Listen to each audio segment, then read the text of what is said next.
Өткен аптада облыста бірнеше төтенше оқиғалар болғаны мәлім. 3 бірдей газ ауа қоспасының жарылысы орын алып, 3 адам қаза тапты.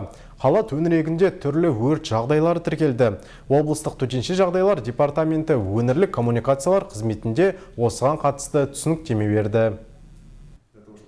Соңғы 10 күнде облысымызда 3 газ ауа қоспасының жарылысы болды. Салдарынан 3 адам қайтыс болып, 14-і жарақат алды. Оқиғалар зерттелді. Бұл жағдайды енді болдырмау үшін не істеу керектігі әлі де талқыланып жатыр. Төтенше жағдайлар департаменті болған апаттың алдын алып, дер кезінде ауыздықтауға тырысты, деді ведомство бастығы.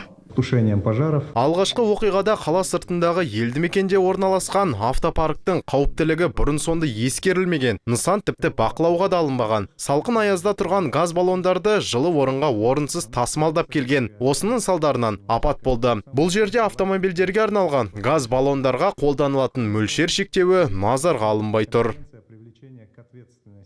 Еске салайық, Қостанайдағы Бородин көшесінде де осындай оқыс оқиға болды. Онда тандыр пісірумен айналысатын апалы інілі Өзбекстан азаматтары осы газ баллондарын қолдануда қателікке жол берген. Қауіпсіздік ережелерін сақтамаған. Салдарынан 2 бірдей газ ауа қоспасы жарылды. Предусмотрена компетенция. Оқиға болған жердің температурасы шамамен 40 градус еді. Ол күні далада 30 градус аяз болғанын білесіздер. Тандыр қақталып жатқан ғимараттың жанындағы салқын сарайда 6 газ баллоны сақтаулы тұрған. Отын таусылуға жақындағанда кәсіпкерлер әлгілердің екеуін буы шыққан бөлмеге бірден әкеп қойған. Өндірістік қауіпсіздік департаментінің өкілі жанармай газ құю станцияларындағы түрлі апаттардың алдын алу ережелерін түсіндірді. Производя заправку бытового баллона на ГЗС, Газ құю станцияларында ережеге сәйкес келмейтін жағдайларға жол берілмеу керек. Осындай оқиғаға куә болған тұста әр азамат болған жайды бүге-шүгесімен көрсетіп беруге міндетті. Бұл нормалардың сақталуы жан-жақты қауіпсіздік үшін жасалып жатқан жағдайлар. Мәселен, тұтынушылар қолданатын баллондарды станцияларда толтыруға заңмен қатаң тыйым салынған. Белгіленген айыппұл мөлшері 7 айлық есептік көрсеткішке тең.